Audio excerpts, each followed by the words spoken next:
Imagine waking up in a world that overnight has been turned into a massive survival game. Monsters appear everywhere, humanity collapses, and only one rule matters: get stronger or die. That was the chaos Yahello had to survive in. After all his effort, the best he managed was reaching the miserable level 3 until he ended up cornered and on the verge of death. But it was precisely at that moment that he unlocked a completely broken ability, the King Account, a system capable of accelerating his growth far beyond the limits of anyone else. Now, while the rest of humanity struggles desperately to survive, Yahello begins an absurd rise to the top in a world where only the strongest have the right to keep living. And today you're going to follow this story from the very beginning. They were celebrating the protagonist's 18th birthday, and his father tried to find out what he had wished for, but the protagonist refused to say because if he told them, it would not come true. Ye Yunfei, the protagonist's sister, tried to persuade him, but their parents began to laugh and asked her to leave him alone because he was now an 18-year-old man. The protagonist was surprised to realize that he really was a grown man now, so he decided to reveal that his wish was for them to remain a happy family forever. But at that exact moment, an attack struck his home, slicing the building in half and sending his family falling. Monsters were destroying the entire city, and the protagonist could do nothing, much less protect his family as they fell right before his eyes. Suddenly, he woke up in fright in the middle of a classroom and realized that it had all been just a dream. The teacher became angry and asked whether the history lesson had made him sleepy or whether he had managed to hear everything, because if he had been paying attention, he should be able to tell the class what the old Earth era was.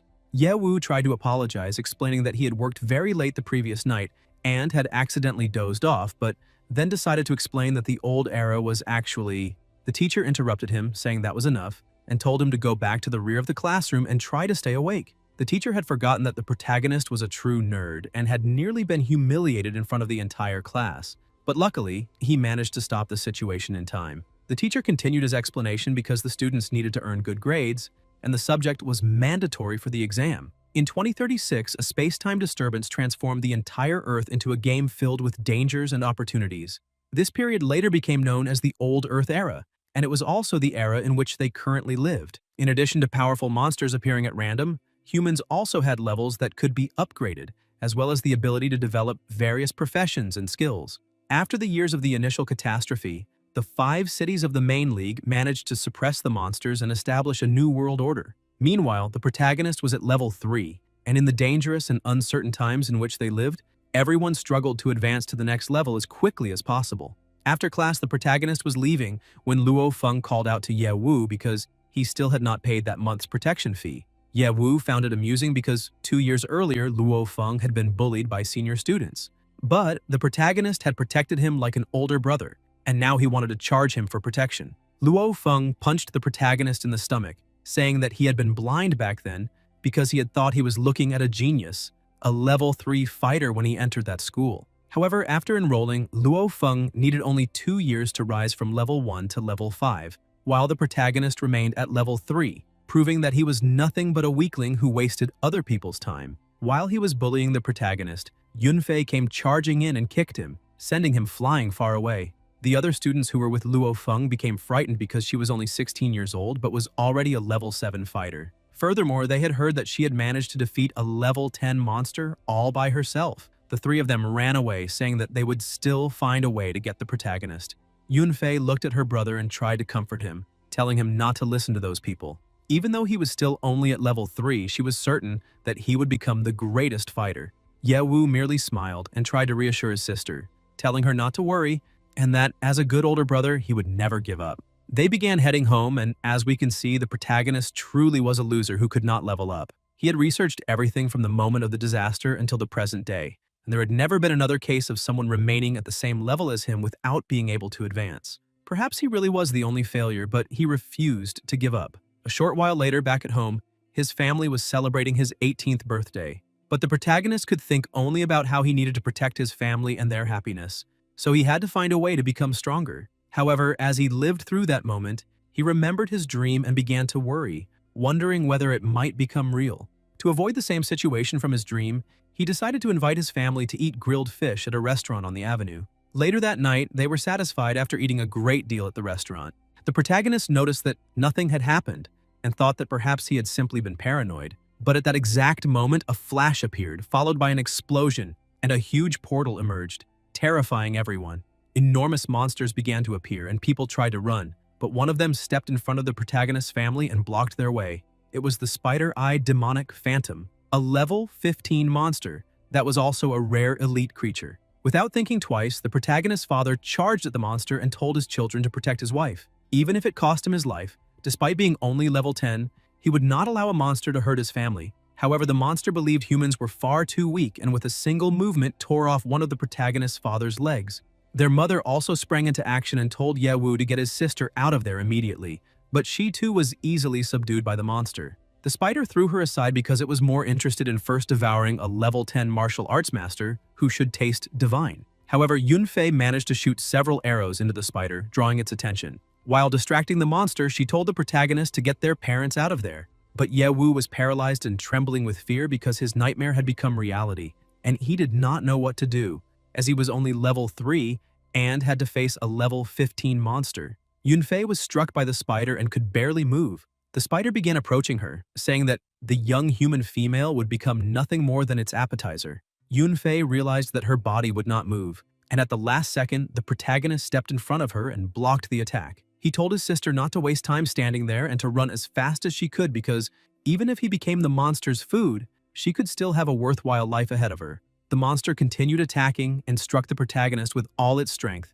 but he embraced his role as her older brother and shouted at his sister, ordering her to leave immediately and abandon him. As he endured unimaginable pain, he struggled against death, thinking that none of this would have happened if he had been strong enough. He did not understand why he could not level up or why he was so weak, but he refused to give up on life, clinging to his final shred of strength with everything he had. Suddenly, a voice began echoing inside Yewu's head.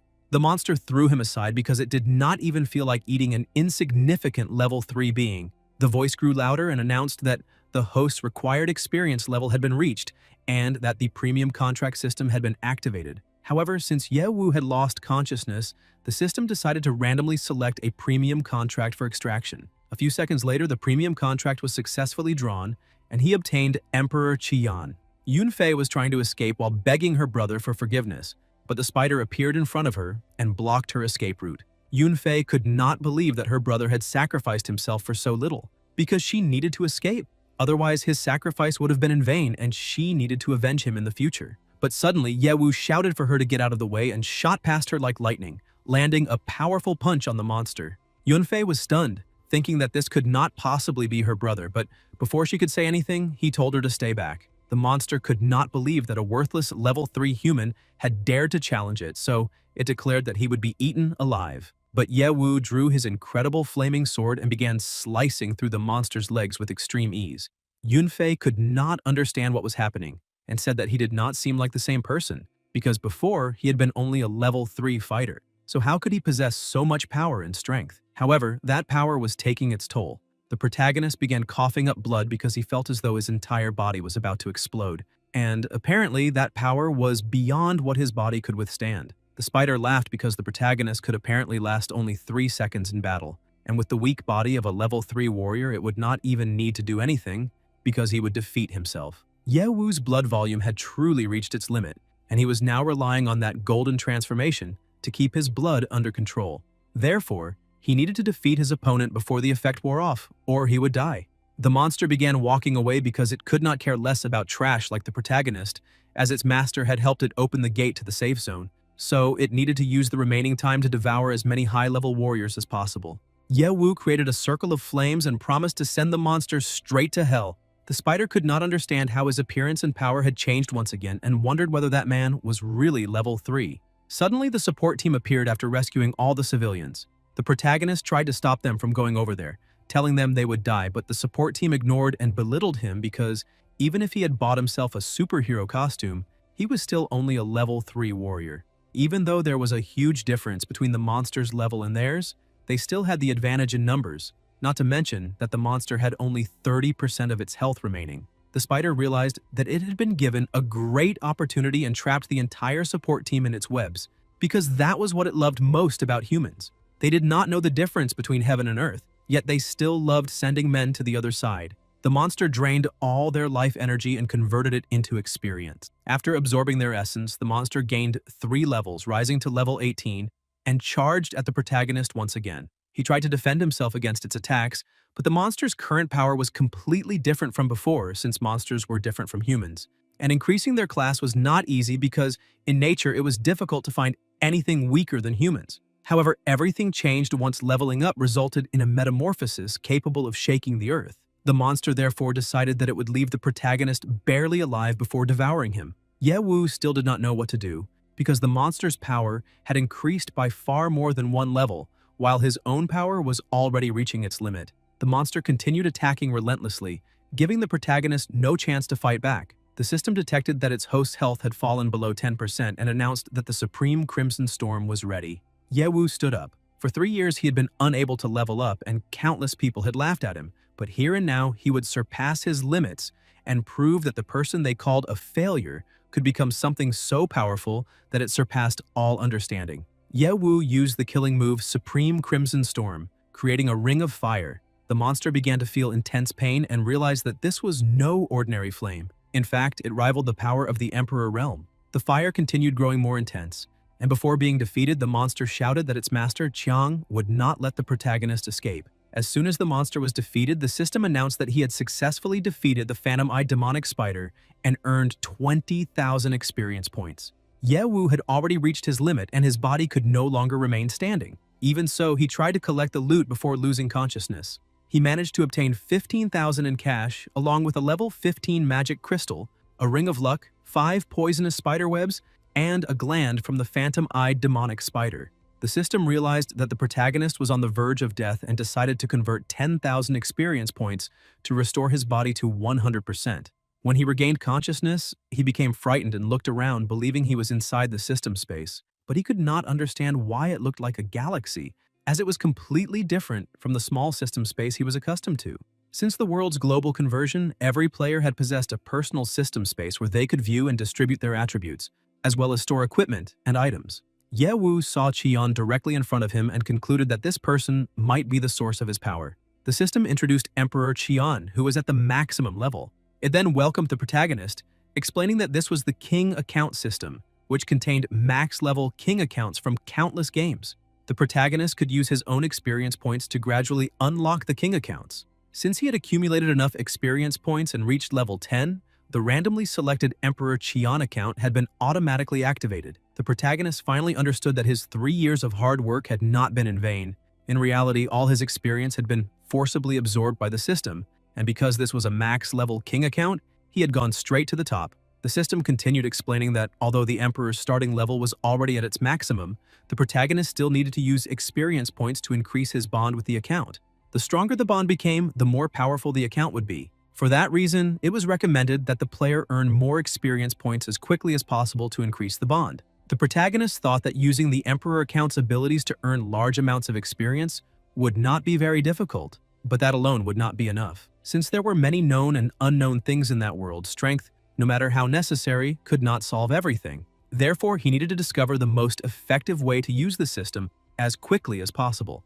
Emperor Qian was a powerful being from another planet who had once guided his family and used his power to unify the world. He became the greatest honor of the first generation and was named Emperor by later generations. He was currently at the maximum level, but his bond level was only 10. His attributes were flame and darkness, and his weapon was the Great Black Flame Sword. The basic abilities of the Flame attribute were Flame Explosion Prison, Yuyan True Fire, and Dragon Explosive Fire Orb, all at level 10. Among the limited abilities, Crimson Flamestorm was at level 10, and Crimson Star had been unlocked, but all abilities belonging to the Darkness attribute remained locked. The protagonist became excited when he saw that the account was divided into attributes because, ever since they entered the Old Earth era, the advantages and restrictions between different attributes had become important. With that, he was able to decide on his first objective. He needed to increase his level as quickly as possible to unlock more accounts and create an army of kings with every attribute. That way, he would have no weaknesses related to attributes. The system announced that 10,000 unused experience points remained and that he could choose between increasing his bond with the accounts or unlocking another support ability. Since his main priority was currently to improve his chances of survival and unlock more accounts, he decided to increase the bond, as abilities and other things could be left for later. With the 10,000 experience points, he managed to increase his bond with the Emperor account by 2 levels. After that increase, the protagonist felt much stronger than before and wondered whether his basic attributes had also improved. However, when he opened his statistics, he saw that he was still at level 3. Perhaps that was intentional because it made him appear extremely weak, causing all his opponents to underestimate him and give him openings to eliminate them easily. Suddenly, he heard his sister's voice asking why they needed so much money. When he opened his eyes, he realized that he was lying in a hospital bed. He looked at his body and noticed that both his blood levels and all his wounds had fully recovered. However, the pain in his heart had not faded, because he had been forced to spend 10,000 points to heal his body completely. The protagonist's mother was still arguing with the doctor because she believed some kind of mistake had probably been made, as she could not understand why the treatment was so expensive. The doctor tried to calm her down and asked her not to exert herself too much because she had not yet fully recovered. The protagonist heard the heated discussion and began to smile because it seemed that they were all safe. However, when he heard the tone of his sister's voice, he realized that something might be wrong. Yunfei continued questioning the doctor because even if the hospital had given them advanced restorative medicine, it could not possibly cost 500,000. The doctor tried to explain once more because she apparently did not understand the seriousness of her own condition. All 4 members of the family had been afflicted by the status effect of an extremely poisonous elite monster, and highly specialized medicine and prolonged treatment were necessary for them to recover completely. Since she and her mother were awake and somewhat better, they could choose to treat themselves, but the result would be lasting weakness, although it would not necessarily lead to death. Her father and brother, on the other hand, had not been as fortunate. Without the proper medicine, her father would live for no longer than another month, while the protagonist would not survive even a week. Yunfei became so worried that she began to feel ill. Her mother tried to take control of the situation, telling her not to strain herself because she had not yet fully recovered, and promised that she would find a way to cover the expenses.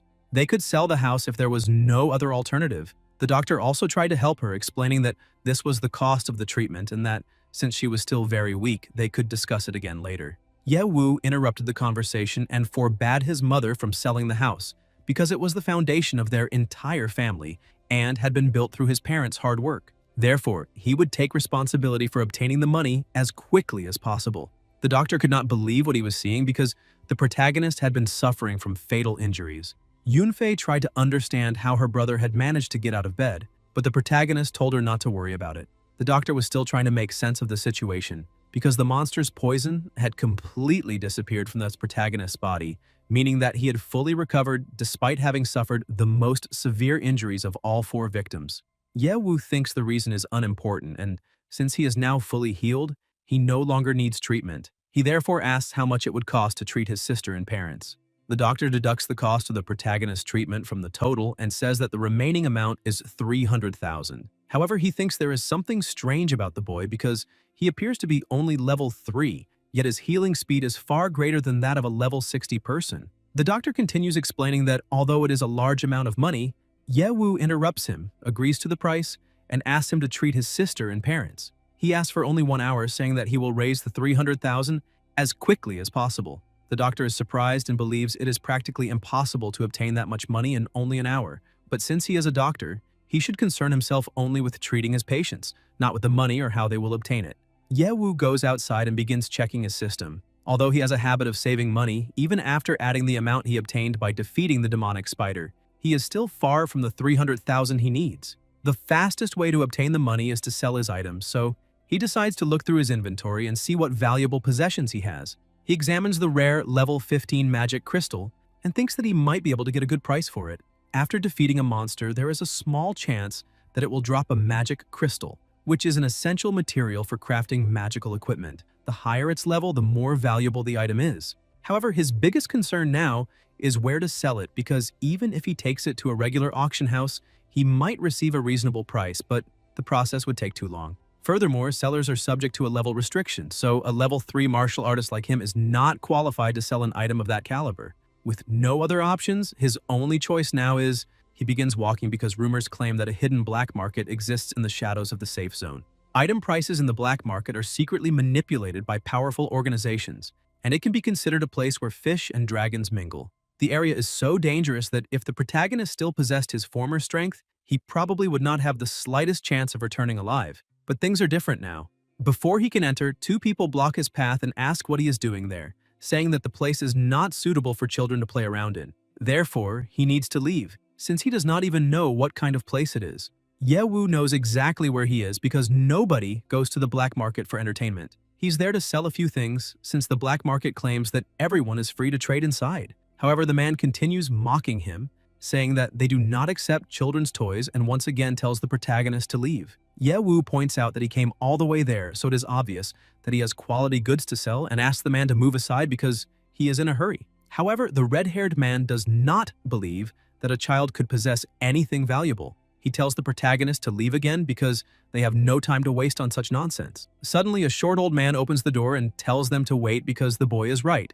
They open their doors to conduct business and make a profit, so as long as someone possesses quality goods, everyone is free to trade. Elder Lee does not know what valuable items the protagonist has, so he would like to take a look. Yewu is relieved to realize that he has finally found someone with whom he can communicate normally. He reveals the rare magic crystal, and the elder is astonished because he never imagined that a level 3 child would possess such an item. Therefore, they need to discuss business, and he orders his men to take the protagonist inside. As soon as they enter the underground trading center, Yewu is impressed because the black market is completely different from what he imagined. It resembles a bar more than a place where people can easily be killed. A beautiful woman approaches and winks at the protagonist while carrying several drinks, but he already knows that this is a tactic used by the owner to intoxicate buyers and encourage them to spend impulsively. As usual, two people who believe themselves to be powerful begin intimidating the protagonist because they never imagined that a level 3 child would dare to enter such a place. However, since he is already there, the two of them would like to see what valuable objects he possesses. One of the agents approaches and orders them to move aside immediately because the boy is the elder's guest, and if they continue behaving that way, they will not have the chance to see the sun rise again. Although the two men restrain themselves, the bald man is not very pleased and realizes that the old man Lee is no ordinary person. In that case, that boy? His friend interrupts him and tells him to lower his voice or he will not live much longer. They go to the VIP room, and the elder asks the protagonist to sit down. Elder Lee gets straight to the point and tries to be as clear as possible. Although the magic crystal is valuable, it is only level 15. Yewu interrupts the elder because it is obvious that he has been trying to lower the price from the very beginning. Perhaps the protagonist heard incorrectly, but the elder said that he wanted to get straight to the point, so he needs to stop wasting time. Although Yewu is only level 3, he is not a 3-year-old child and can tell whether something is valuable or worthless.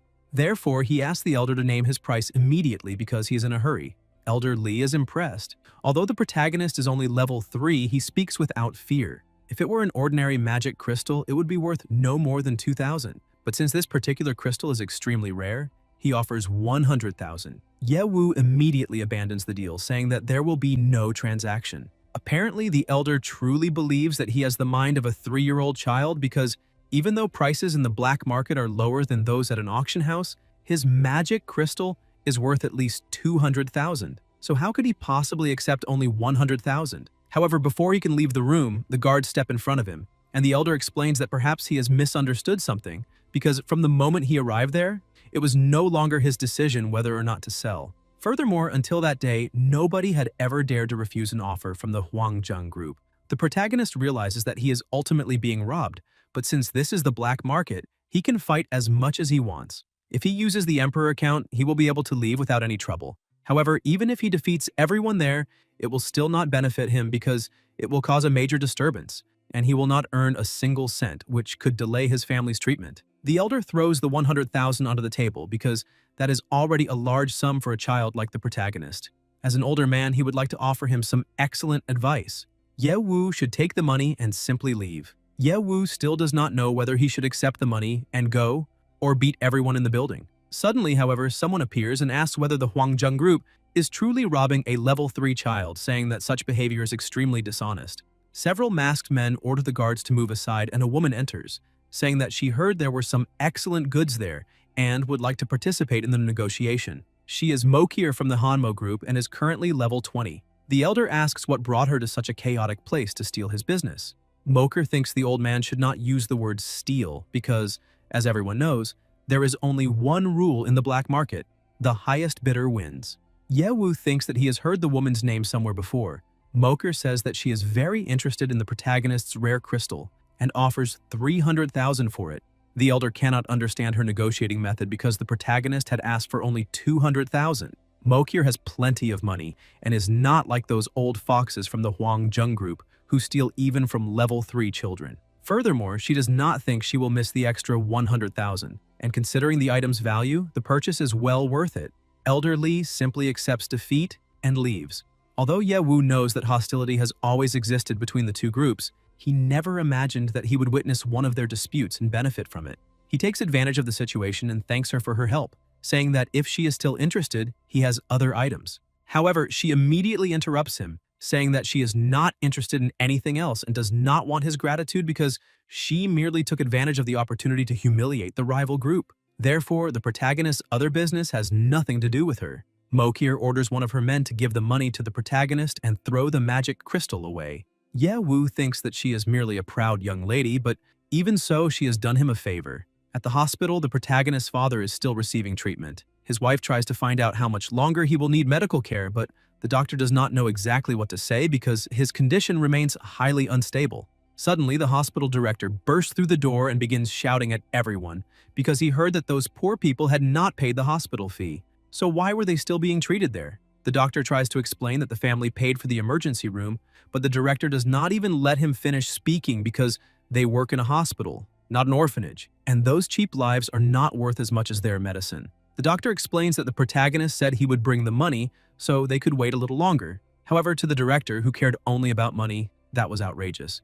And he slaps the doctor across the face because a level 3 child could never obtain 300,000. The director continues complaining, saying that the nutritional supplements are rare products and that even if the family sold their own bodies, they still would not have enough money to pay for them. He tries to stop the treatment, but Yunfei attempts to prevent him because her brother had gone to get the money and should be returning soon. However, the heartless director points out that this is the only hospital in the safe zone and that it is not accessible to ordinary civilians. If they do not have money, they should simply go home and wait to die. She tries to stop him once again, begging him not to do it, but the director merely shoves her aside and orders her to get out of the way. Ye Wu kicks the door open and orders the director to stop immediately. The director grabs the protagonist by the shirt and asks who he is and how he dared to kick the hospital door, saying that he will now have to pay for it immediately. However, Ye Wu's blood is boiling because that pig dared to touch his family with those filthy hands. Suddenly, the director's hand catches fire and he runs away screaming as he searches for a fire extinguisher. The doctor is astonished, trying to understand what the protagonist did and how the director's hand caught fire so suddenly. Ye Wu simply says that although the director had the authority to throw them out, he had hurt his family, and that was something he could not tolerate. Therefore, the burn was merely a small punishment. However, the doctor did not need to worry because he would pay an additional fee of 10,000 for the medical expenses. If that idiotic pig had been an ethical doctor like his family's physician, none of this would have happened. The doctor thinks the director deserved it because, as the dean's brother-in-law, he was rude, arrogant, and cared only about profit. Many of his colleagues disliked him, but now he had finally encountered someone capable of teaching him a lesson, and he probably would not continue behaving that way in the future. Ye Wu hands over the card because the total price is 310,000, but he would like to know whether his family will truly continue receiving treatment. The doctor personally takes responsibility and tells the protagonist not to worry because, although the hospital is very expensive, they have never robbed anyone. Therefore, he guarantees that his family members will receive the best treatment possible. Ye Wu thanks the doctor for trusting him and giving him some time to obtain the money. However, the doctor believes that no thanks are necessary because his actions were exactly what any doctor should have done. Still, he believes that, besides recovering from the negative effect on his own, the protagonist also managed to obtain 300,000 in an extremely short amount of time, which means that the boy is far more interesting than he had imagined. Yunfei is trembling and devastated inside. She tries to apologize to her brother for failing to protect their parents properly because if she had not been suffering from the weakness effect, she might have been able to do something. Ye Wu comforts her once again and takes full responsibility because if he had arrived in time, he might have prevented everything. Yunfei is also worried because if she were not suffering from the weakness effect, she could have participated in the Academy's dungeon competition the following day. She had originally planned to win the competition and use the prize to improve her family's life, but now she could no longer participate. And if she could not win, how would she receive the prize? Upon hearing that, the protagonist becomes excited because he had heard that the annual dungeon competition held by the Academy offered a very large reward. His sister confirms it, saying that she heard rumors that the prize that year would be approximately 500,000, and she had spent the entire year preparing for it. Ye Wu knows exactly what he must do, and tells his sister to relax and continue receiving treatment at the hospital, because he will handle all the financial matters. The following day at the academy, they welcome the students to the new annual edition of the dungeon competition. All the students have probably already heard the rumors circulating among the academies about the value of that year's prize. And those rumors are true. The initial prize will be 500,000, and additional rewards will be added without limit according to the dungeon's completion rate. That year's prize is the result of the Hanmo group sponsoring the competition. Mokir appears on stage accompanied by 2 of her guards, and everyone is impressed by the woman's beauty. Furthermore, they also have some very good news to announce. The final winner of the competition will be able to join the Hanmo group's attack team directly. This makes the competitors even more excited because it is one of the 10 highest-ranked groups in dungeon exploration. However, the protagonist had already heard that competition among the major group's teams was extremely fierce, and apparently that young lady wanted to recruit talent from the academy, which meant that she was growing impatient. Still, that had nothing to do with him because his only objective was the prize. The dungeon selected for the competition is the Shadow Forest, designed for players between levels 5 and 10. It is the highest level dungeon in the academy, and it is said that no student has ever managed to complete it. The lowest level monsters inside the dungeon are all level 5, and the final boss is considered a level 10 elite monster. Furthermore, the student's average level is approximately 5, which means that sending them inside is practically the same as sending them to their deaths. The dungeon's final boss is the level 10 Shadow Dryad. However, the protagonist thinks that they apparently want to hand the money directly to him by choosing such a weak monster as the boss. Since the dungeon is truly difficult and also features a dual combat system involving both battles against other players and battles against monsters, teams of up to 5 people will be allowed. This makes the students feel slightly more relaxed because things now appear easier. However, their excitement quickly disappears because combat between players is also permitted, which means that they will need to worry about people stealing their monsters and even surprise attacks coming from every direction. Yewu thinks that the academy truly wants to train everyone's combat and survival abilities. A student asks the director how they will receive the prize if they are competing in teams of 5. The director continues explaining that the competition will still award individual points, but the points earned from defeating the Shadow Dryad will be divided equally among the members of the team. This means that if the monster truly awards more points, the winning team will probably be the one that defeats the boss. The director adds that to allow them to experience the true atmosphere of a battlefield in advance, defeating other players will allow them to convert their opponent's points into their own. The students think that this is somewhat cruel because they are basically encouraging everyone to fight one another. The portal opens and the director announces the beginning of the competition. People begin forming groups, but as usual, some of them start mocking the protagonist because he is only level 3. However, even if all those people begged him, he would not join anyone's group because he did not want to carry extra burdens and it would be easier to act alone. He approaches the teacher to register, but she asks where his teammates are. The protagonist explains that he will enter alone. However, she believes it is far too dangerous for him to enter by himself because he is only level 3. Luo Feng says that the teacher does not need to worry about trash like him because someone who cannot rise beyond level 3 deserves only to die. The other two also begin speaking and ask for permission to teach the protagonist a lesson. Luo Feng thinks that he should not treat an old friend that way, so he says that if the protagonist lies down and barks like a dog, he will be allowed to leave without suffering any injuries. Yewu asks what a dog's bark sounds like, and Luo Feng demonstrates, but he soon realizes that he has just been made to look like a fool and charges at the protagonist. However, the teacher steps between them because if they want to fight, they must enter the dungeon, since they will not earn any points by fighting there. Luo Feng tells him not to run away because they will settle everything inside the dungeon. Yewu asks how the word run is spelled because it does not exist in his dictionary. The teacher also asks him to stop provoking the others. Yewu has no time to waste and asks the teacher to give him his entry pass so that he can go inside. The teacher admits that the protagonist's confidence is admirable, but to use words like those, he needs to possess the strength to support them. Since he truly wishes to enter, all she can do is wish him good luck. Yewu enters the dungeon because the show is finally beginning. The system detects that he has entered a dungeon and congratulates him for successfully unlocking his first dungeon, rewarding him with 2,000 points. Mokir recognizes the protagonist because he is the boy she met at the black market the previous day. She finds it very interesting because that level 3 young man not only had the courage to enter the black market, but was also entering alone into a dungeon intended for players between levels 5 and 10. Since this arouses her curiosity, she would like to observe carefully and discover what else he has to offer besides his unwavering courage. One of the guards asks whether she truly believes that a level 3 warrior can win the game with that dungeon mechanic. Mokir thinks they only need to wait for the show to begin. Inside, the protagonist knows that starting locations in dungeons are randomized, preventing different teams from appearing in the same place and stopping them from fighting each other from the very beginning. This also makes his task much easier. First, he must eliminate the monsters in that area as quickly as possible. He destroys everything around him and earns several points. But no matter how fast he is, the dungeon is enormous. So eliminating the monsters one by one will take too much time, which means he needs to make up for it by defeating higher-level enemies. He notices that several monsters are moving in a certain direction and decides to investigate what is happening, but accidentally ends up deep inside the forest. He sees a girl trapped in a scarlet spiderweb. She is Ruin Tiantian, a level 5 healer. She begins to regain consciousness and, still confused, remembers that before passing out, she had been captured by a spider monster. When she realizes that she is still trapped, she begs for help and calls out for someone to save her. Yewu appears before her and tells her to keep her mouth shut if she wants to survive because if she continues screaming like that and attracts the monsters, he will not have time to rescue her.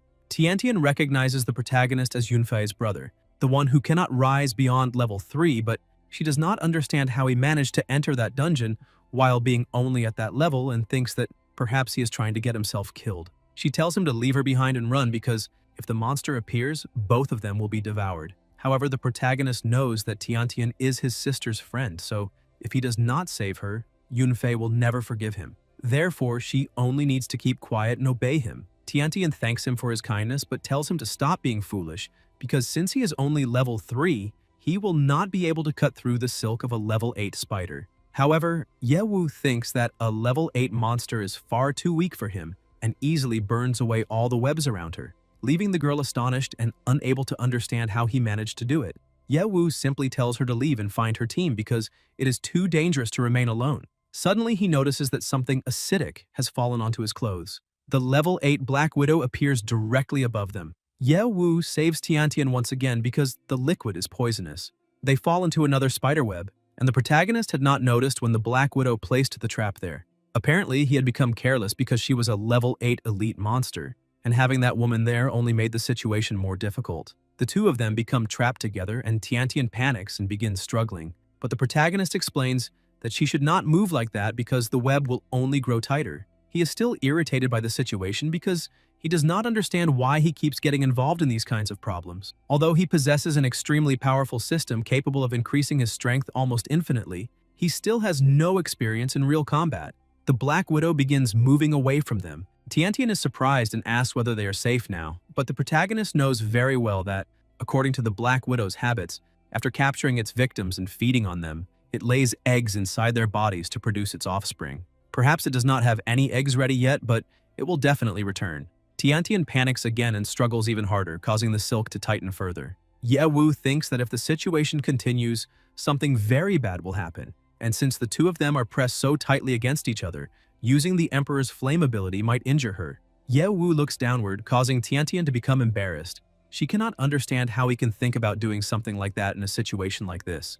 Yewu politely asks her once again to keep quiet for at least 2 minutes so that he can carry out his plan. Since the spider silk is not poisonous and has only just been produced, it has not had time to harden yet, so he can slowly tear through the strands with his own mouth. Tiantian begins making several sounds, and Yewu tells her to stop making those strange noises because if he does not act quickly, they will both die as soon as the silk hardens. Tiantian decides to help and begins biting at things as well, but the protagonist becomes irritated and tells her that what she is biting is not silk, asking her to stop biting him. Tiantian apologizes and resumes making that sound with her mouth. The protagonist complains once again, but this time because she touched that part. A few minutes later, the two of them finally manage to escape, and she falls to her knees on the ground, crying because she is finally free. However, the protagonist says that this is not the time to let down her guard and that she needs to stand up and leave immediately. Tiantian says that, unfortunately, after everything she felt while they were pressed together, her legs no longer have the strength to move. Suddenly, they hear a very loud noise and the protagonist realizes that the Black Widow has returned. He steps in front of her and tells her to go find her own team because he will deal with the problem. However, she refuses, saying that he needs to choose another time to play the hero, not now. She tries to stop him because he is only level 3 and calls for him to run away with her. However, the protagonist begins to laugh because he did not enter the dungeon to become prey that would be hunted. He is the true predator inside that place and everyone else is his prey. Finally, the Black Widow approaches. Yewu looks at Tiantian and tells her that he does not care whether she runs or stays, as long as she does not interfere in his business. Tiantian chooses to remain and treat the protagonist's injuries because she is a level 5 priestess. However, as soon as the protagonist releases his power, she cannot understand what that overwhelming pressure is, or how someone at level 3 can emit such immense strength. Perhaps he possesses an ability that hides his true level because none of this makes any sense. Yewu approaches the Red Widow because, in the end, she is also a spider, so he can take out some of the anger he feels over his family being poisoned by spiders on her. The spider tries to attack him, but the protagonist notices that it cannot form even a single word, which means that it is far inferior to the phantom-eyed demonic spider. However, that does not matter to him because he has no desire to hear the voice of his prey begging for mercy. With a single strike, he cuts the monster in half along with half the forest in front of him. Tiantian is astonished by that attack power because the protagonist managed to eliminate a level 8 elite beast with a single strike. Now everything is perfectly clear. He must possess some ability that hides his true level. The dungeon records that the protagonist successfully eliminated a level 8 elite beast and earned 1,000 points. Tiantian is also recognized as an assistant and receives 500 points. In addition, the king system itself recognizes that the protagonist successfully eliminated a monster and grants him an extra reward of 5,000 system experience points. Tiantian becomes extremely happy but also somewhat confused, asking why she received experience points when she did nothing to help. Perhaps this is the legendary opportunity to earn points without effort because now she also has someone powerful to rely on. She continues running back and forth around the protagonist while asking him several questions. Yewu examines the items left behind by the spider and tells Tiantian to let go of him. Otherwise, he will leave her alone in that place because he is already beginning to regret saving her. In addition to the 1,000 points awarded by the dungeon, the protagonist also notices that the king account system separately calculated a reward of 5,000 experience points. However, the secret of his system must never be revealed to anyone, under any circumstances. Yewu makes one thing very clear to Tiantian. She can keep whatever share of the points she receives, but every item dropped by the monsters will belong to him and will not be divided. Tiantian agrees without hesitation because, as long as the great god Yewu is willing to carry her to the top, she will not complain about anything. Yewu notices something on the ground, and as soon as he picks it up, the dungeon announces that he has obtained a damaged venom gland, durable spider silk, and a battle item called the Red Widow's Fang. He thinks that he has been extremely lucky. Although no equipment was dropped directly, that type of battle item is in high demand on the black market, so it can be sold easily. Suddenly, however, the system announces that the Red Widow's Fang has been randomly upgraded into the Red Widow's Death Fang, has gained the weakness effect, and now has 3 uses. The protagonist is surprised to discover that obtained items can be upgraded. He remembers the ring that the phantom-eyed demonic spider dropped earlier, which is still in his inventory. It is the Ring of Luck, and with it, the protagonist can activate an effect that randomly increases the level of an obtained item. He thinks that the ring might be of legendary rank and may also be able to raise the level of an item at random. In the future, he can use it to improve his equipment, but he still does not know the activation probability of the effect. Tiantian presses her breasts against the protagonist, and he asks her to stop because he does not want to be seduced by that beautiful pair. Tiantian explains that she is not trying to seduce him, but is simply afraid, and that people only feel safer when they are close to their great god. Furthermore, everyone at school says that the protagonist is trash, so that is probably nothing more than his disguise. She repeatedly asks him about the hidden levels he is concealing. Yewu loses his patience and decides to put an end to it, telling her not to ask about things she does not need to know. He has his own reasons and plans, so if she still wants to follow him, she must keep her mouth shut and hide his secret from everyone, because if she cannot do that, she knows exactly what will happen. Several people approach them and ask how Tiantian is still alive, since she had been devoured by the red spider. She cannot believe that Li Yong had the nerve to return. He asks why he should not, since he can go wherever he wants. Furthermore, he was the one who expelled her from the team, and the group currently has 3,000 points. He also says that someone who constantly talks about love and magic has no right to question him, and that if it had not been for their classmates, he would never have accepted her into the team in the first place. Tiantian thinks there was never any team at all, because she was merely used as bait to lure out the Red Widow while everyone else became frightened and ran away. Furthermore, when it comes to love and magic, he has no right to mock other people's dreams. Li Yong continues provoking her, saying that she's not some kind of magical girl and that she is too stupid to be saved. However, some members of the team interrupt their argument because something is wrong. The Red Widow has been eliminated. He cannot understand how that happened and asks whether she was responsible. She tries to grab the protagonist's arm, saying that she joined forces with her great god to eliminate the Red Widow, but apparently they will not accept that because they are despicable villains who understand nothing about martial arts and are no match for her great god in any way. However, they begin mocking her, saying that the great god she is talking about is the Academy's famous good-for-nothing, and that her brain has apparently been fried by some kind of magic. Tiantian becomes furious and tears fill her eyes because, although she can tolerate them mocking her, they are not allowed to insult her great god like that. Li Yong thinks that it is only 1,000 points and that they can earn that amount somewhere else. Furthermore, he would rather believe that she was responsible than accept that the useless trash of a protagonist managed to eliminate the monster. He invites her to return to the group because she might still be useful that way. However, Tiantian no longer believes his nonsense. The group says that they are offering her a chance to win because she can serve as bait, and that will be her greatest contribution. Not to mention that her new partner does not even know how he is going to die. This makes her angry, but suddenly a deafening roar echoes throughout the forest. They realize that it is the roar of the demonic Tyrannosaurus, an elite monster worth 5,000 points, and they never imagined that it would appear so close to them. However, the protagonist tells them to wait because if they go there, they will basically be seeking their own deaths.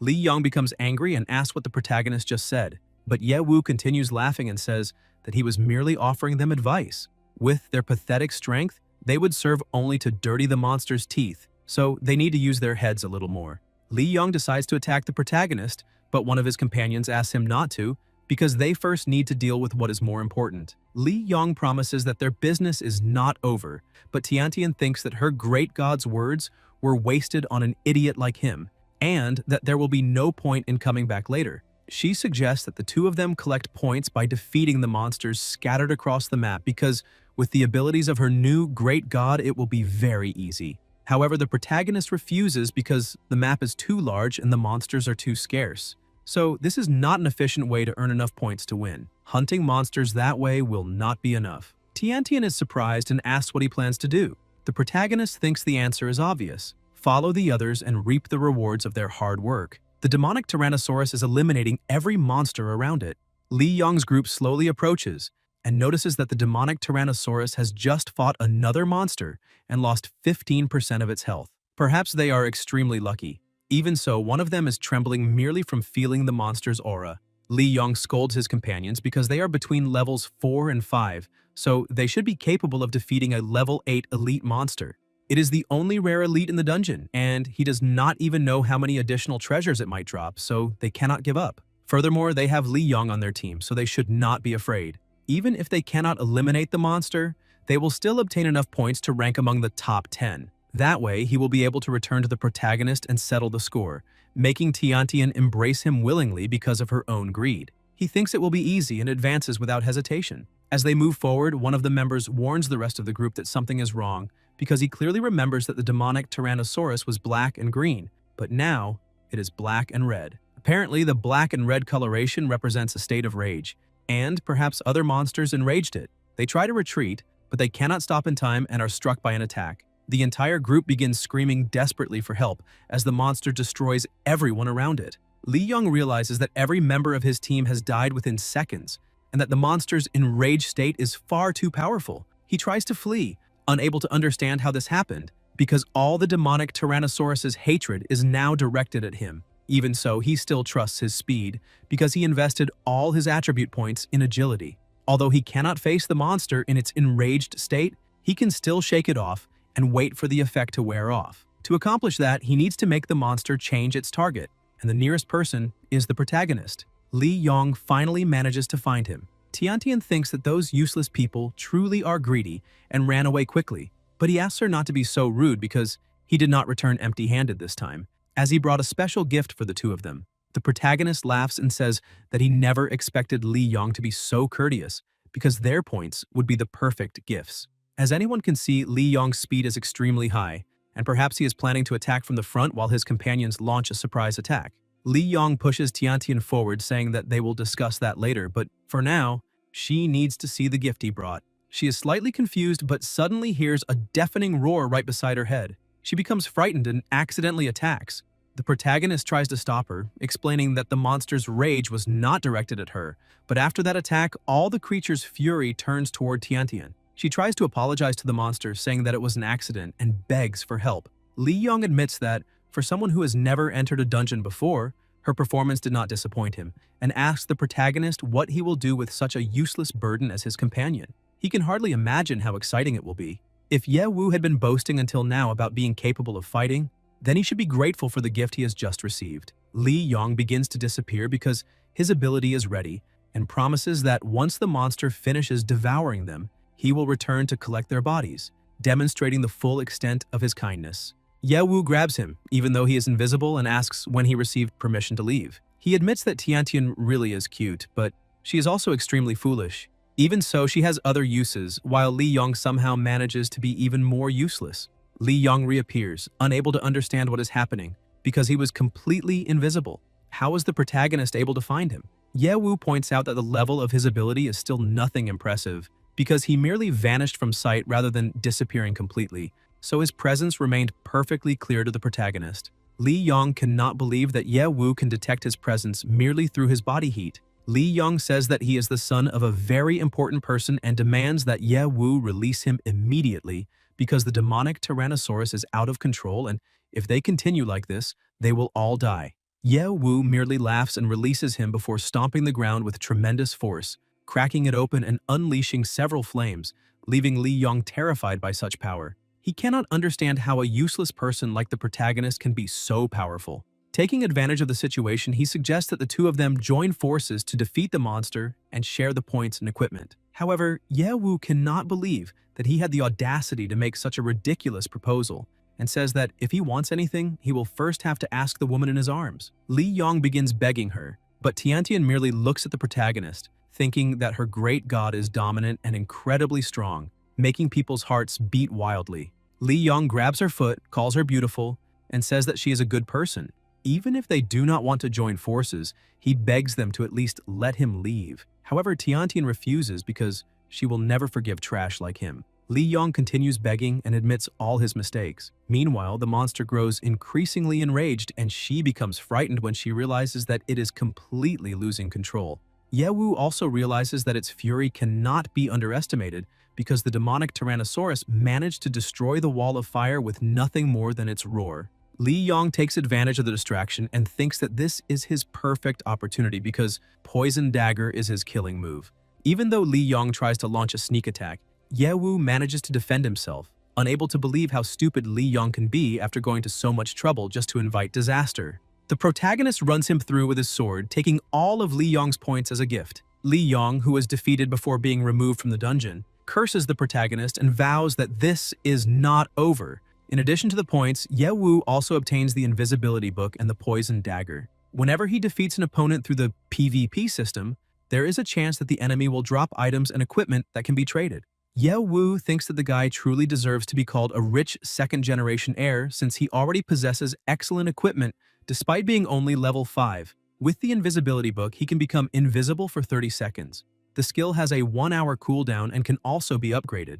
The poison dagger is a consumable item, capable of delivering a fatal blow to humanoid creatures, and he can currently use it only once. The protagonist is shocked because he obtained 2 items at once, something that has never happened before. While he is distracted by what he has acquired, Tiantian shouts for him to be careful, because the demonic Tyrannosaurus is right behind him. He tries to defend himself with a counterattack, as the Tyrannosaurus is a creature exclusive to the Shadow Forest, a rare elite with the fire attribute, known for being temperamental and easily provoked. When it enters a berserk state, its attributes multiply, making it extremely difficult to deal with. Some time ago, he read in a book about the berserk state. If someone encountered a violent monster in a forest or dungeon and could neither defeat it nor escape, they had to clean themselves and lie on the ground to avoid being noticed. But now, that is nothing to him. The only problem is that if the demonic Tyrannosaurus is killed, whether it is berserk or not, it will not drop any items or equipment. He uses his fire Tyrannosaurus flames to counterattack, dealing considerable damage to the enemy.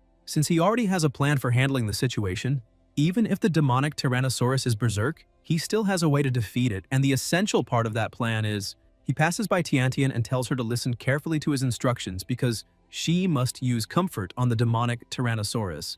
The monster continues attacking ferociously, and the protagonist defends himself as best he can. Tiantian is slightly confused and does not understand how her comfort skill could help, but the protagonist says that it is exactly what they need because her special ability uses a magical method capable of freeing someone from anger. Tiantian agrees that her skill can indeed dispel anger. However, there is a level difference between her and the monster, so it may not work. Furthermore, she can use it only once within a short period. But the protagonist is confident, so she only needs to follow his command. To increase the success rate, he must reduce the monster's health to below 20%. He continues fighting with his own body, punching and kicking the beast. Tiantian cannot believe that her great god is even stronger than she thought, since he is managing to handle the demonic beast using only hand-to-hand combat, and the strength he displays is comparable to that of members of major professional teams. As he fights, the protagonist thinks that dealing with a level 8 elite monster is currently very easy for him. However, the hardest part is constantly restraining his strength so that he does not accidentally kill the monster, or else he will not obtain the treasure. He gets a little too carried away, grabs the monster by the tail, spins it around, and slams it into the ground, reducing its health to below 20%. Then, he gives the command. Tiantian begins her entire performance and even blows it a kiss. Yahello asks whether all of that is really necessary, but the magic strikes the Tyrannosaurus, which begins making strange roars. Yahello does not understand why a monster is making that sound and asks whether it is truly comfort magic or some kind of absurd trick. The demonic monster, which was enormous before, becomes tiny and adorable. She is enchanted by the creature, but Yahello tells her to compose herself. She had no idea that her comfort powers were capable of doing something like that. The protagonist takes advantage of the situation to deliver the final blow, collect the points and equipment, and leave. However, Tiantian jumps onto the demonic Tyrannosaurus and asks the protagonist to wait, wondering whether they could keep the monster alive because it is very cute and is also a rare elite, so perhaps it would be better to keep it as a pet. Yahello thinks that having a pet sounds like a good idea, but she will have to compensate him for his losses. With a charming smile, he says that the way she can take responsibility is by giving him her points. First, he will have to eliminate her and take all her points. Immediately afterward, he will keep the cute monster as his pet. That way, he can kill 2 birds with 1 stone, which is perfect. Tiantian quickly changes her mind and hands over the demonic beast. The Tyrannosaurus stares at the protagonist as he prepares to deliver the final blow. Yahello says that its innocent gaze will not work on him because the monster should know better than anyone that in that world, the weak are slaughtered by the strong. Tiantian says goodbye to the little Tyrannosaurus, and the protagonist delivers the final blow because humans and monsters are the same. Neither wants to become someone else's prey, and both only wish to grow stronger and stronger. The dungeon system announces that the protagonist has successfully eliminated the demonic Tyrannosaurus and received 5,000 points, while the player Tiantian assisted him and received 2,500 points. Tiantian finds it incredible because she never imagined that the demon would grant her 2,500 points. The protagonist looks at her and thinks that women truly are a mystery because just moments earlier, she was crying over losing her little pet, yet now she is happy that it is gone. The king system also recognizes that Yahello eliminated the demonic Tyrannosaurus, allowing him to receive between 50,000 and 75,000 experience points. He cannot believe the amount because even 50,000 experience points is far more than what he gained from eliminating the level 18 Phantom Eye demonic spider. Apparently, dungeon mode grants a bonus to experience points. He enters the system space to see how his points can be used besides increasing his level.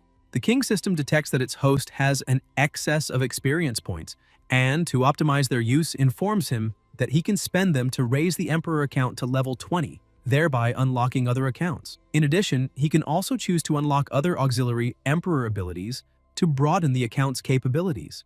Yahello becomes excited by the idea of unlocking another account at level 20. Since the Emperor is already so powerful, he has no idea what kind of surprise awaits him next time. Even so, he concludes that he cannot unlock the account impulsively because the experience points should be used to increase the account's strength. No matter how powerful someone is, there will always be an opponent they cannot defeat, so it is necessary to possess various special abilities and maintain a diverse range of tactical combinations. The system opens the special skills panel, and because the protagonist is level 12, he can choose from 3 abilities. Camouflage imitates the aura of a creature twice his own level for 2 minutes, has a 1-hour cooldown, and costs 50,000 experience points. Leaf Speed releases heat and increases his speed by 50% for 1 minute, has a 6-hour cooldown, and costs 30,000 experience points. Lastly, there is True Eye. Stability, which activates the true eye and detects every creature within a certain field of vision, has a 1-hour cooldown and costs 70,000 experience points. The protagonist did not know that special abilities could be so expensive, but even so, the true eye seems extremely interesting because it is almost like having an entire section of the map fully illuminated for him. Moreover, the ability can be used to search for the hidden boss in the Shadow Forest, so spending 70,000 points is nothing compared to the advantage it will give him. He spends 70,000 points to acquire the true eye because the final boss is extremely elusive and has not even been found yet. At first he was wondering whether he should give up, but now that he possesses an ability that reveals monsters, he will be the first person in the world to find that creature. Tiantian calls out to Ye Wu and asks him to look ahead. The protagonist is surprised and asks who told her to activate the equipment and whether she washed her hands first. Tiantian admits that she could not resist, but says that is not what she means. She is talking about the egg. The protagonist already knows that the drop rate in ancient legends is ridiculously low. It is an unknown egg, a simple egg with a strange flower pattern on its surface. The user can try to hatch it using experience points or use it to make egg fried rice. Even so, he thinks that such an extremely rare item can indeed be produced, and that perhaps he has simply been lucky.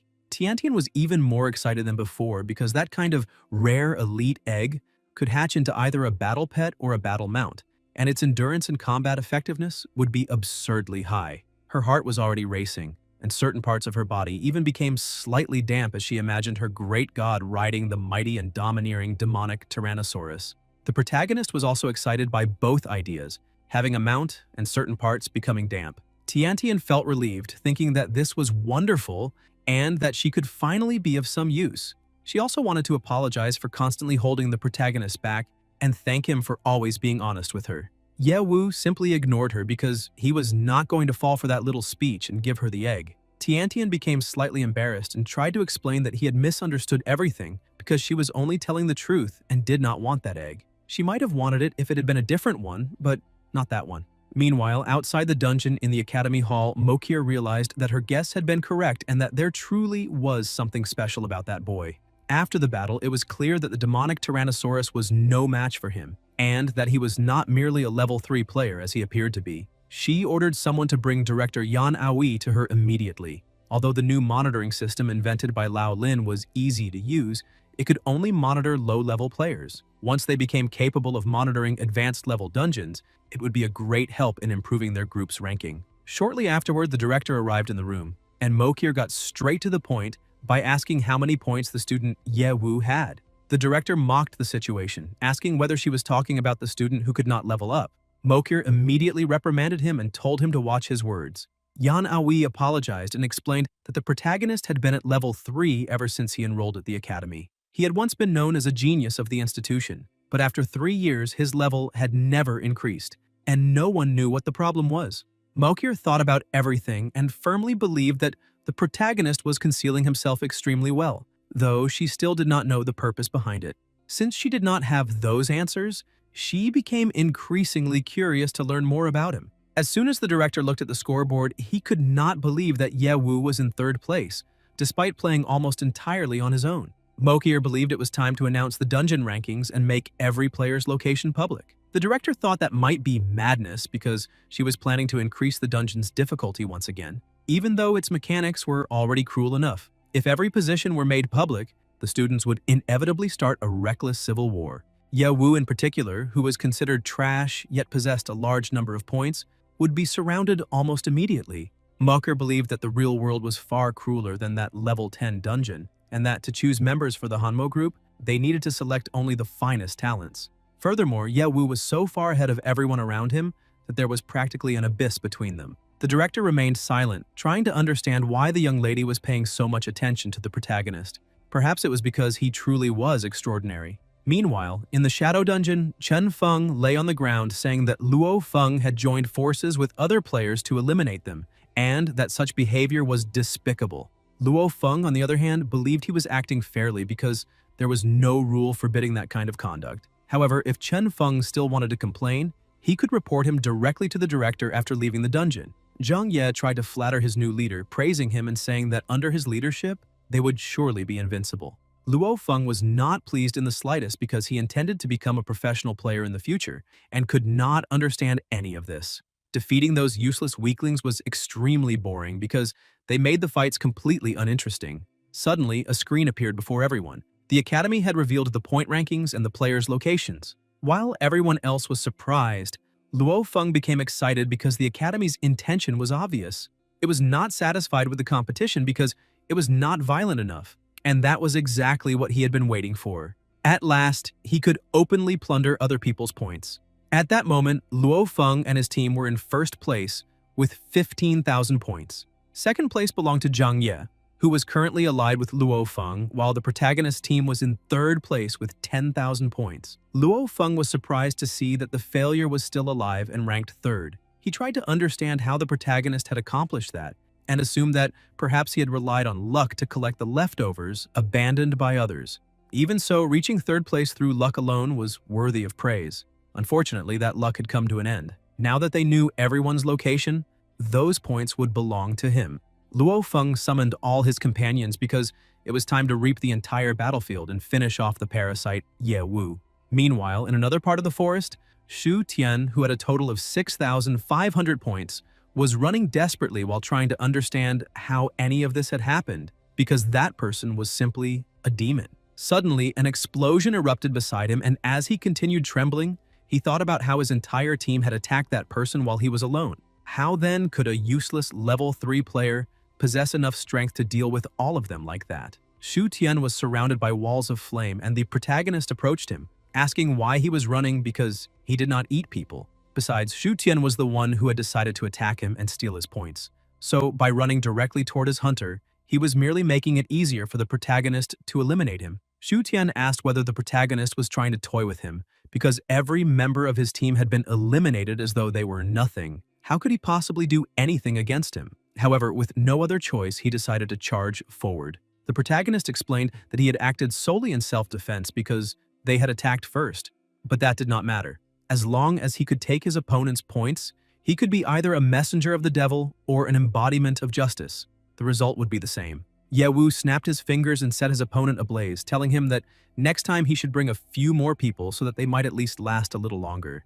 As soon as he eliminated his opponent, he received the 6,500 points and a basic recovery agent. Tiantian thought that her companion truly deserved to be called a great god because he had eliminated all 4 of them. However, the protagonist was not satisfied because none of them had dropped anything valuable besides their points. Still, he thought about how the Academy had actually exposed the point rankings and the player's location information, which perfectly matched that young lady's behavior. Her plan had not affected him, though. At first, she had wanted to make everything more violent, but in the end, she had allowed him to relax and enjoy himself because knowing everyone's location was extremely helpful. The system updated and congratulated the protagonist and his team because their current score had reached 22,500 points, placing them first in the rankings. Tiantian began celebrating wildly and grabbed her great god, but the protagonist told her not to get carried away because it was not yet time to lower their guard. She was excited, however, and was already thinking about the reward she would receive for finishing in first place.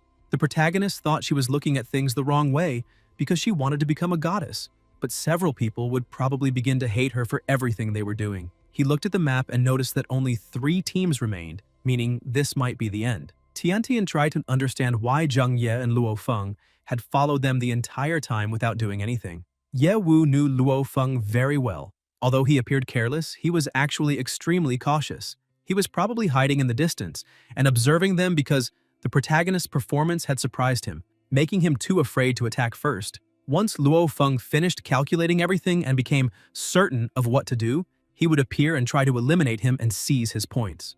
Tiantian thought that was cowardly and despicable behavior. She had heard Yunfei say that Luo Feng had been pursuing the protagonist everywhere, as though he were a target, and she did not understand why. Ye Wu explained that the man was merely trying to hide the fact that the 2 of them had once been friends. Therefore, she did not need to concern herself with him because all they had to do now was stay focused and find the final boss of the dungeon. Tiantian thought that would be extremely difficult because, according to the rumors she had heard, the Shadow Dryad had merged with the forest, and no one had ever managed to find it. In truth, the Academy used the Shadow Forest to conduct the competition and had planned everything that way from the beginning. Therefore, the players could use PvP to determine the winner. Ye Wu was surprised that she had reached that conclusion on her own, but the future great goddess asked him not to overlook her intelligence just because he was distracted by her beauty. The protagonist agreed with her because the dungeon was actually a test of their PvP abilities. However, he had no intention of giving up on the final boss because if they eliminated that monster, they would receive a large amount of equipment and experience points. He activates his True Eye ability, expanding his vision and allowing him to see the entire Shadow Forest clearly. The 70,000 experience points he spent were truly worth it. Within seconds, he manages to locate the final boss. Yahello remains amazed because the True Eye's special abilities are truly incredible. He found the boss with ease, and whether in reality or inside a dungeon, overwhelming attacks combined with special abilities are what reigns supreme. His only question now is whether those flames extend all the way into the depths of the forest, and apparently his ability even comes with navigation functions. The service is very considerate. He runs off after coming up with a great idea and calls out to his companion, saying that he has found the final boss and that she must not allow herself to be deceived by the others. Tiantian asks him to be a little more discreet because someone else might overhear him. Zhang Ye thinks that the protagonist is merely joking about finding the final boss and that it may only be a plan to lure them into an ambush. Luo Feng cannot accept this and asks how the protagonist plans to trap him, since he used to be weak and constantly beaten, yet has now become a completely different person. Zhang Ye tells Luo Feng to observe a little longer because nearly all 4 teams were eliminated by the protagonist, and just moments ago the last team had not even been able to defend itself. Even so, Luo Feng remains determined because he wants to join the attack group's team, so he must take the protagonist's points. No matter what Yahello intends to do, the result will ultimately be the same. As they advance, Zhang Ye notices that something is wrong because the protagonist's position has disappeared. Luo Feng asks how a living person can vanish without leaving a trace, and when he learned such an ability. The rest of the group becomes confused and wonders what they should do now, but Luo Feng notices that Tiantian is still visible. Therefore, they can go to her and capture her because the protagonist will probably not stand by and watch like an idiot. If he truly wants to fight, then they will fight to the bitter end. Meanwhile, Tiantian is alone, asking her great god to stop fooling around because this is not the time to hide. She thinks that he merely asked her to act as bait before disappearing, but she does not understand what he truly meant. Perhaps her role is to deceive their opponents and lure them out. Luo Feng appears directly in front of her and asks where the protagonist is. Frightened, she asks what they're going to do. Luo Feng continues getting straight to the point and once again asks where that piece of trash is hiding. Tiantian tries to explain that she does not know either, because she simply lost track of his position on the map and cannot find him. Luo Feng touches her body and asks whether that is truly the best excuse she can come up with, because whether it is true or not, he will finish her off right there. Tiantian becomes frightened and tries to prove that she truly does not know. She thinks that her great god needs to appear soon because she has done her best and cannot endure it any longer. Suddenly, the entire ground begins to shake and the final boss attacks the group, terrifying everyone. They cannot understand how they could be so unlucky as to encounter the final boss, which had never been seen before. However, Luo Feng continues advancing and asks why they are afraid because that monster is merely a level 10 elite, while they have 10 people in total. Therefore, they need to prepare to attack. He thinks that this was probably Yahello's plan, but he will accept the gift nonetheless. Once he is finished and becomes the first person to conquer the Shadow Forest, he will also eliminate the protagonist as a way of thanking him. Luo Feng cuts off a piece of the final boss and orders his team to follow the conventional strategy for fighting bosses by focusing on its weakness, which is fire magic. The boss counterattacks, but Luo Feng defends himself and realizes that their strategy of reducing the monster's health is still working. Therefore, they need to continue attacking and healing themselves. The entire group begins its assault. Tiantian is impressed to see that their teamwork is perfectly coordinated and that they do not resemble a team that was formed only temporarily. Apparently, Luo Feng is not merely an arrogant braggart, he is also highly capable. The final boss quickly loses 30% of its health, and Tiantian becomes worried because the protagonist still has not appeared. If he takes much longer, the monster will end up being defeated. Zhang Ye realizes that their coordinated attack is working, so there is still hope. Luo Feng asks his team to be a little bolder because they really can win. With their numerical advantage and his commands, that boss is nothing. However, his latest attack does not deal any damage at all. Luo Feng realizes that the boss has petrified itself and become immune to every type of damage. He shouts for his team to pay attention because the boss has entered its second phase. The strength displayed by the boss becomes even greater, and everyone is at a loss because no one has ever reached the monster's second stage before. Suddenly, countless roots begin rising from the ground, and an army of monsters surrounds the entire group. Apparently, the final boss has dispersed its power and activated those smaller monsters.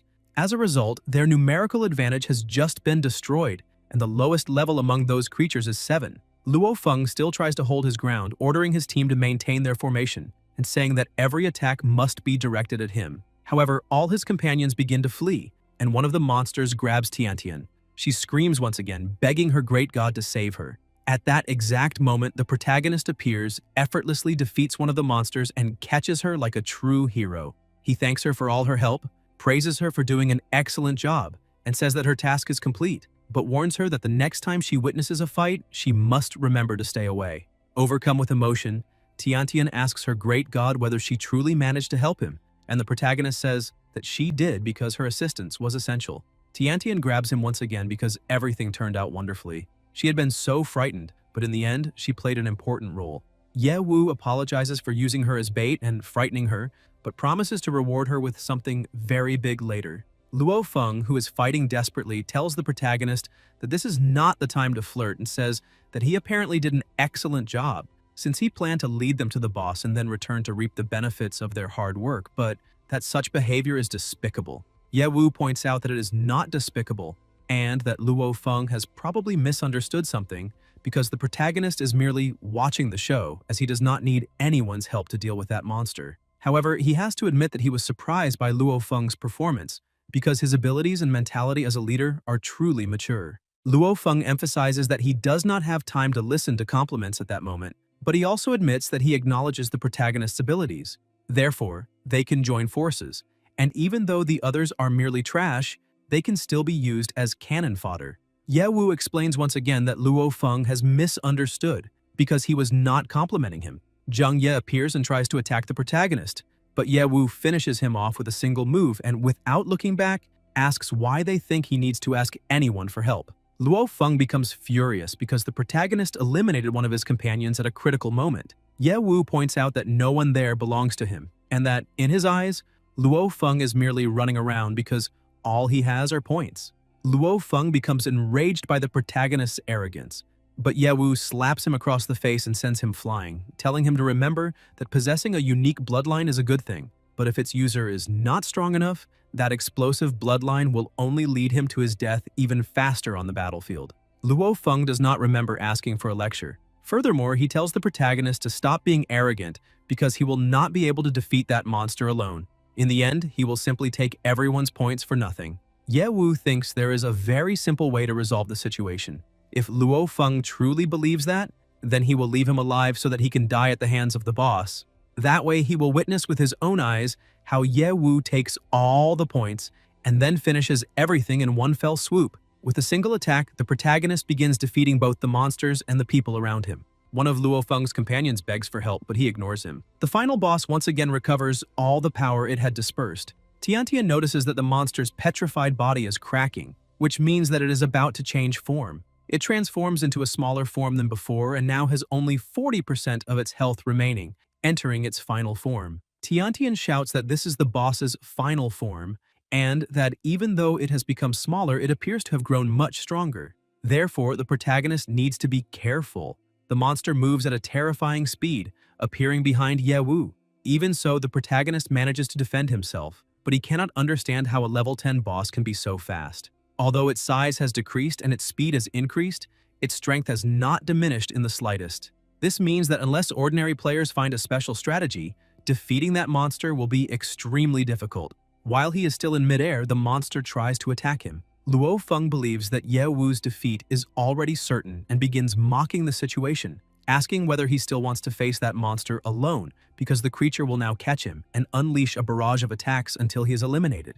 Ye Wu burns all the roots coming toward him and agrees that Luo Feng is indeed right, but no matter how many attacks that monster unleashes, it is still only a level 10 monster. There is no need to do anything complicated to use the true ultimate ability because they only need to focus on the monster's weakness. A little fire is all it takes to resolve everything. With a single attack, the protagonist eliminates the final boss, and the dungeon congratulates him for killing it and awards him 10,000 points.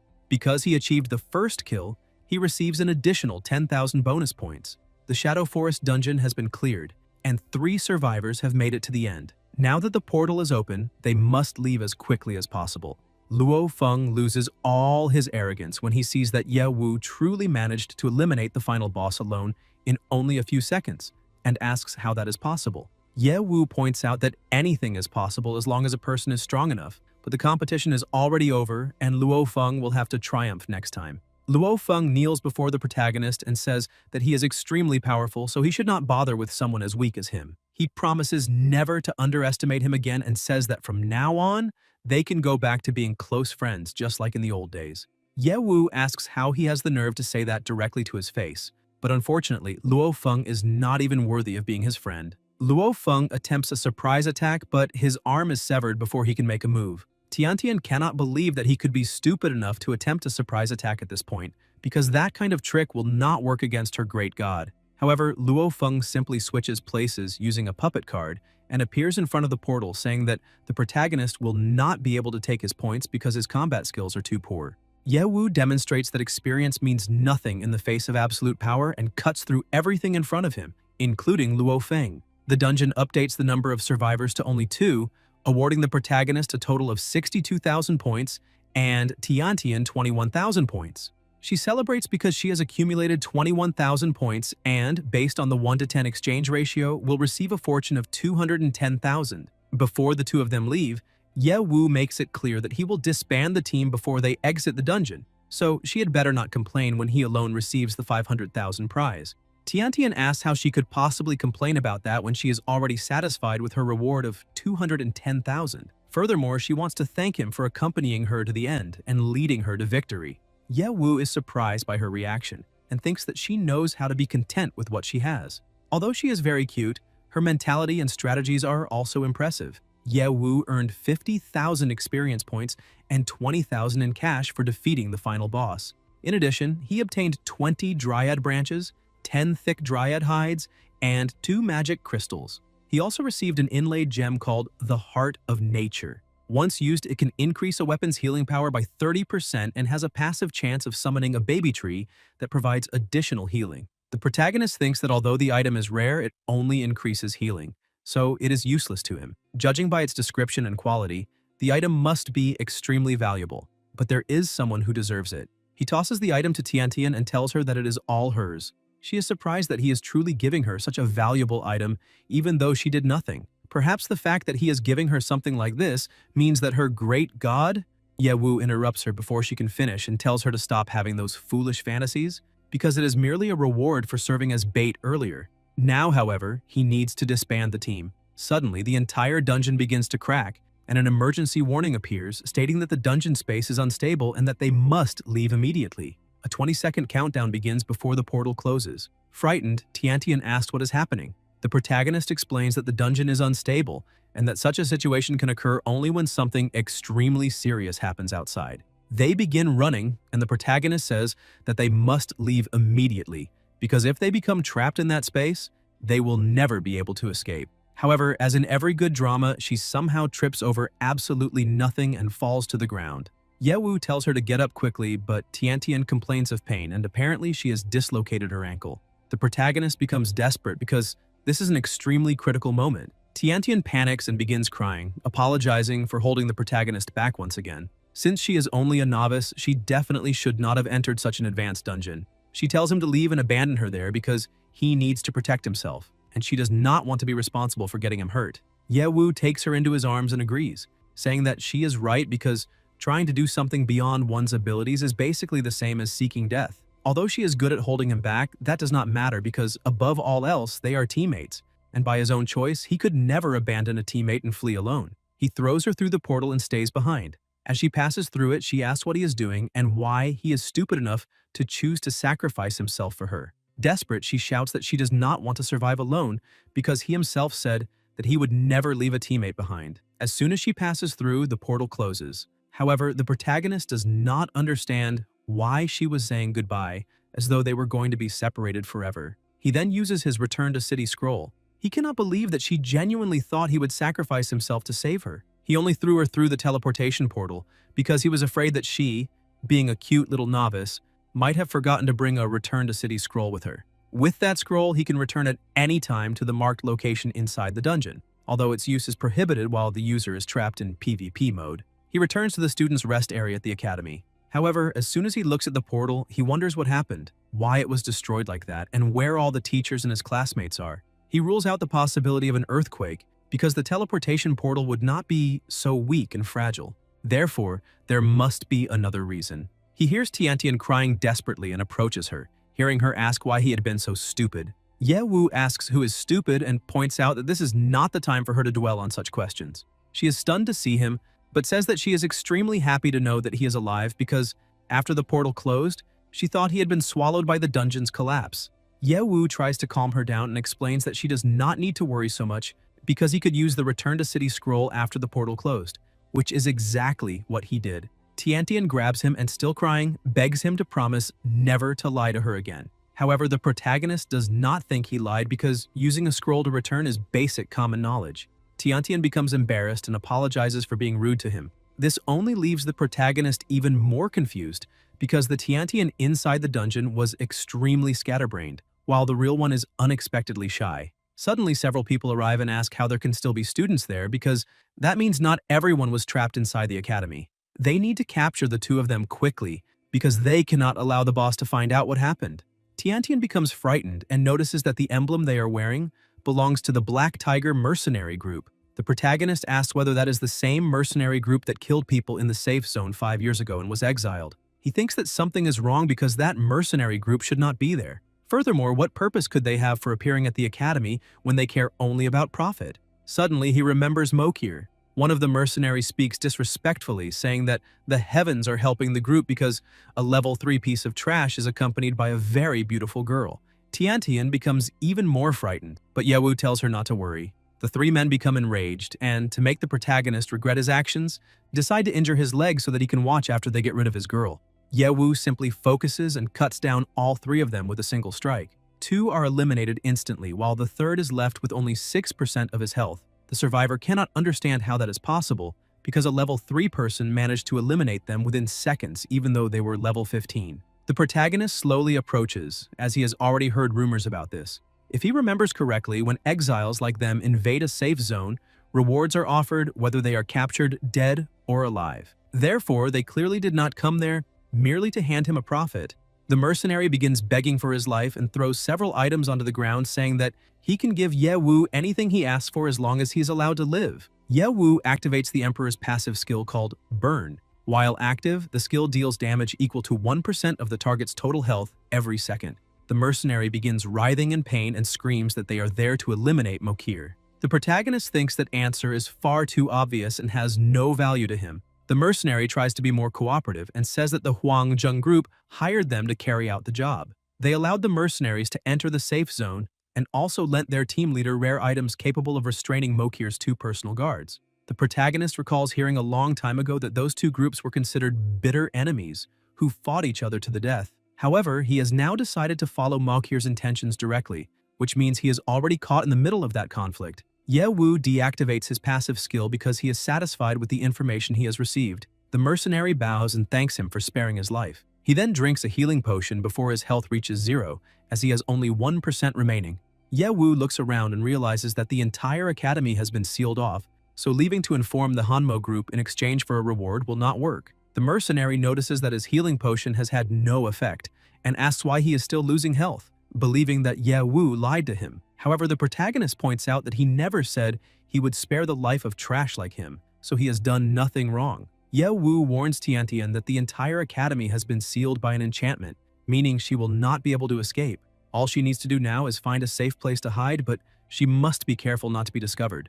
Tiantian agrees but asks what the protagonist intends to do, since the academy is probably filled with mercenaries. Ye Wu points out that at that moment he is the only person with a chance of saving everyone, and even though it is dangerous, he still has to do it. Therefore, he warns her once again to find a secure hiding place and not make any mistakes because making a mistake in real life means genuinely throwing away one's life. Tiantian says that she understands and will hide somewhere no one can find her. She smiles as she thinks that perhaps the protagonist is worried about her. If that is true, it is a wonderful feeling because even though she is not particularly capable, he still does not look down on her. Before he leaves, she scolds him and tells him to be more careful and take care of himself. Ye Wu understands her message and promises that he will remain safe. so she does not need to worry because he has already figured out what he needs to do. He thinks that his main objective is to ensure Malkir's survival because his young lady and sponsor cannot be eliminated there. If he loses her, he will not be able to receive his reward. Huai asks his companion why they need to patrol when all the students have already been captured.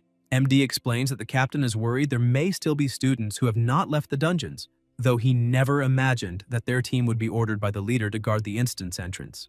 MD still cannot understand why they are concerned about the dungeon entrances and exits because they destroyed all of them, and even if there were still students who had not come out, they would all be dead inside by now. The protagonist notices that level 15 soldiers are patrolling and that because of the numerical disadvantage, the teachers who are normally between levels 10 and 20 have no chance of resisting. He realizes that his true eye still needs 20 minutes to finish cooling down, so the young lady will have to hold on until then. Before determining where all the guards are located, he can deal with those two men, and perhaps the captain they mentioned knows more. Farther ahead, inside a room, the soldiers inform the captain that all the students who were still roaming freely have been captured and tied up there. The teacher tries to protect her students, telling them that if they want to survive, they must not move, and asks what the mercenaries want. The captain looks at her and asks who tied her up like that, because whoever did it is extremely talented. The teacher still tries to stand her ground, saying that he is causing trouble inside a school located in a safe zone. The captain continues provoking her and behaving disgracefully, saying that she should not concern herself with that matter, saying that the women of that safe zone truly are different. Luo Feng thinks that if they can resist for a while and hold those men back, the teacher may have a chance to escape and send a distress signal. The captain loses patience and says that they will settle the matter right then and there. The teacher trembles with fear and begs him not to do it. Luo Feng throws himself in front of the captain and orders him to leave her alone. He thinks that the teacher is his goddess, so he cannot simply stand by and watch such an atrocity happen. However, the captain lands a powerful punch in his stomach, pointing out that a mere level 5 child dared to stand up like a hero and save others. He probably acted because he has feelings for the woman, but that is understandable because she is attractive. Above all, the captain appreciates his boldness, which confirms that he has the potential to become a villain. He throws a knife onto the ground and orders Luo Feng to pick it up because the essence of their era is the end of the world. Therefore, he cannot allow himself to be deceived by the sense of peace within the safe zone, as all those people sitting there doing nothing have no right to survive. If he eliminates all of them, he will be allowed to live and join the Black Tiger mercenary group. Luo Feng grips the knife and approaches the students, who begin trembling in fear because he is not only the academy bully, but also abuses PvP mode inside dungeons. The teacher looks at him with disappointment, unable to believe that he is about to do such a thing. Luo Feng prepares to strike, but he can still distinguish reality from a dungeon and shouts that he has no desire to join a washed-up mercenary group before attempting to attack the captain. However, the captain easily stops his attack, says that he is disappointed, and prepares to deliver the final blow. Luo Feng becomes discouraged because doing the right thing in life is extremely difficult, but now his life has come to an end. At the last second, the protagonist appears, strikes the captain, and admits that Luo Feng is not as despicable as he thought. Luo Feng recognizes the voice as soon as he hears it and notices that the captain has fallen to the ground after losing 50% of his health from a single attack. Ye Wu used the Red Widow's Death Fang. With that item, he deals immense damage while inflicting poisoning, bleeding, and weakness simultaneously.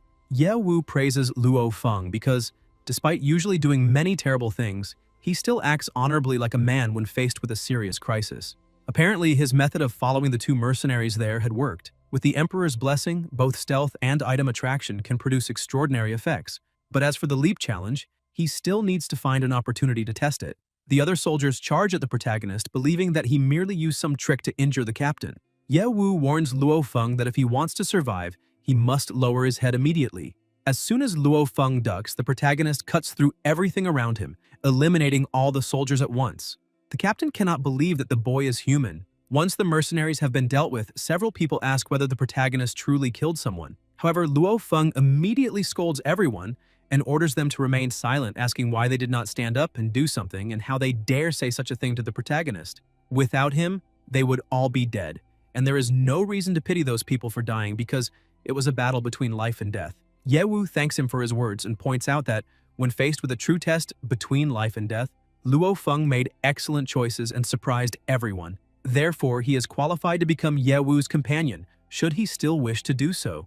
Luo Feng accepts without a second thought and bows, saying that he no longer wants to be weak and watch such a scene happen again. Therefore, no matter what he has to do, one day he will become strong. Ye picks up the knife and points out that it is a good blade because only those who have truly experienced life and death can understand the nature of that era. He hands the knife to his new companion, saying that it is a gift, and that, since Luo Feng already has experience, he knows exactly what to do.